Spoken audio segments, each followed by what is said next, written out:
कि दोषियों के खिलाफ कार्रवाई हो और संतराम जी के परिवार को उचित मुआवजा मिले। बहुत बहुत धन्यवाद। मुकेश जी पाकर। माननीय सभापति महोदय, आपने मुझे आयुर्वेद, देवस्थान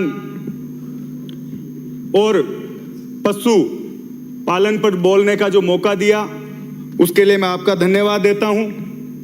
सभापति महोदय, मेरे से पूर्व में आदरणीय पारिक साहब ने, बाबू सिंह जी ने, महेंद्र प्रतापपुरी जी ने बहुत ही सकारात्मक विचार इस सदन में रखे और बहुत ही सकारात्मक सुझाव इस सदन को दिए। और मैं समझता हूं कि सभापति महोदय, उन तीनों की बात पर पक्ष विपक्ष दोनों ने तालियां बजाई, टेबल थपथपाई। और क्योंकि हम लोग जो इस सदन में बैठे हैं, पूरे 8 करोड़ जो जनता है उसका भरोसा हम लोगों पर है और वो उम्मीद करते हैं कि इस सदन में हम वो चर्चा करेंगे जिससे जनता का भला होगा। आज जिन बिंदुओं पर हम लोग अपने विचार रख रहे हैं उसको लेकर फायदा जनता को मिलेगा। लेकिन सभापति महोदय, इसके बीच में गोपाल जी ने अपनी बात को रखा और जब भी खड़े होते हैं सिर्फ हिंदू, मुस्लिम, मंदिर मस्जिद के अलावा उनके मुंह से कुछ निकलता नहीं है और ऐसा लगता है कि आप अपनी बात रखो। हिंदुओं का पूरा ठेका उन्होंने ले रखा है। देवस्थान विभाग पर हम लोग अपनी बात को रख रहे हैं। मैं प्लीज आप बिराजिए, आप बिराजिए। धन्यवाद देना चाहूंगा सभापति महोदय कि खाटू श्याम धाम को एक कॉरिडोर बनाने के लिए बजट में घोषणा हुई। इसके साथ अगर सालासर धाम, रामदेवरा, खरनाल वीर तेजाजी महाराज और अन्य जितने भी प्रसिद्ध मंदिर हैं उनको भी अगर इस बजट में मिलता तो वहां की जनता जो श्रद्धालु है, जिनकी आस्था उन मंदिरों में, उस जनता को खुशी मिलती। और सभापति महोदय, अभी पूरी बात हिंदुओं की ठेकेदारी को लेकर इस सदन में हो रही थी। मैं उनको कहना चाहूंगा कि अगर आपकी बात से इस राजस्थान की जनता, इस देश की जनता अगर भरोसा रखती तो अयोध्या आप नहीं हारते, सालासर धाम आप नहीं हारते, मेहंदीपुर बालाजी आप नहीं हारते और बद्रीनाथ आप नहीं हारते। तो सभापति महोदय, यहां हम लोग कोई भी बात करें, उसका अगर सकारात्मक कोई भी पहलू हम रखें, उस पर विचार हो, नियम बने, जनता को फायदा मिले, इन सब पर काम हो, तो मैं समझता हूं कि हम लोग उस जनता के साथ न्याय कर पाएंगे।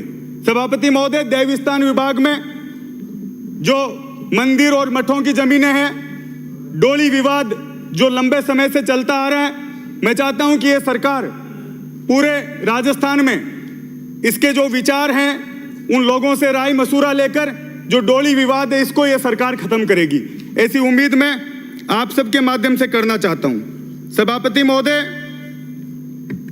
पशुपालन जब बजट पढ़ा गया 131 नंबर बिंदु से लेकर इस सदन में शुरू हुआ, 250 करोड़ के प्रावधान से मुख्यमंत्री पशुपालन विकास कोष का गठन किया जाएगा, जो नर गोवंश की समस्या के निराकरण के लिए जो राशि थी 50,000 से बढ़ाकर 75,000 कर दी गई। इसके साथ ही पशु चिकित्सकों की भर्ती को लेकर घोषणा इस बजट में हुई। लेकिन सभापति महोदय, अगर हम लोग जमीन पर जाकर अगर वास्तविकता देखने की कोशिश करेंगे तो क्या स्थिति है आज। पिछले बजट में हमने नंदीशाला की घोषणा की, उसको लेकर इस बजट में कुछ नहीं था। हमने जो 40,000 का जो मुआवजा था उसका नाम बदलकर दूसरा कर दिया गया, लेकिन क्या वो धरातल पर हम उन पशुपालकों को वो रियायत दे पा रहे हैं, वो सुविधा दे पा रहे हैं, इसको लेकर कोई चिंता व्यक्त नहीं की गई।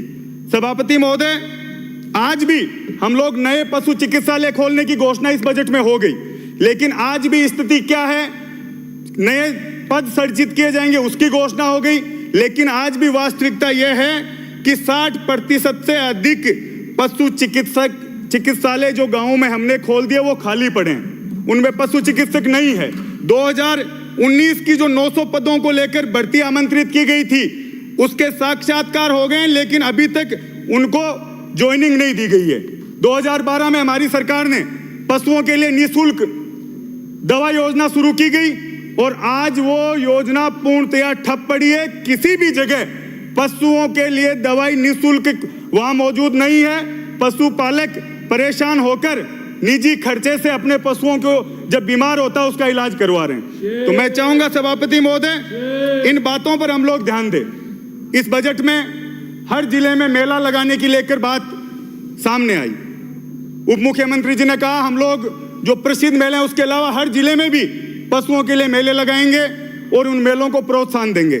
सभापति महोदय, मैं अपनी ओर से नागौर जिले में पाबोलाव जो लाडनू का प्रसिद्ध पशुओं का मेला था, परबतसर का तेजाजी मेला था, नागौर का रामदेवरा मेला था, उन सब जगह आज भी यही स्थिति है कि जो बाहर से पशुपालक आते हैं, जहां लाखों पशु आते थे, उन जगह आज भी स्थितियां हम लोग ठीक नहीं कर पाए।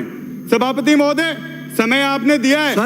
श्रवण कुमार जी, मैं कुछ बातें आप मेरी ओर पीछे से लॉबी में जाकर बात कीजिए। आप इधर से जाकर उधर बैठे हैं ना, आप भी जो सदस्य ये बात कर रहे हो ये अच्छी बात नहीं है। सभापति महोदय, हमारी सरकार ने मुर्रा नस्ल की भैंस संरक्षण के लिए भैंस प्रजनन फार्म बाकलिया में खोला था, जिसकी आज स्थिति यह है कि सारे जितने भी वहां पशु थे उनको नीलाम कर दिया गया है और उस फार्म पर 28 फरवरी 2024 के बाद एक भी कर्मचारी और चिकित्सक कार्यरत नहीं है और वो भैंस प्रजनन केंद्र पूर्णतया बंद होने की स्थिति में आ चुका है। सभापति महोदय, पिछले बजट में एक जिला स्तरीय पशु चिकित्सालय की घोषणा लाडनू में हुई, पॉली क्लिनिक की घोषणा हुई, उसकी जमीन आवंटित हुए 1.5 साल हो चुका है, उसके लिए वित्तीय स्वीकृति जारी नहीं की गई है। मैं आप सबसे निवेदन करूंगा कि जो मोबाइल यूनिट पशुओं की बीमारी के लिए डायग्नोस्टिक लैब की घोषणा हुई वो अभी तक जमीन पर नहीं उतरी है।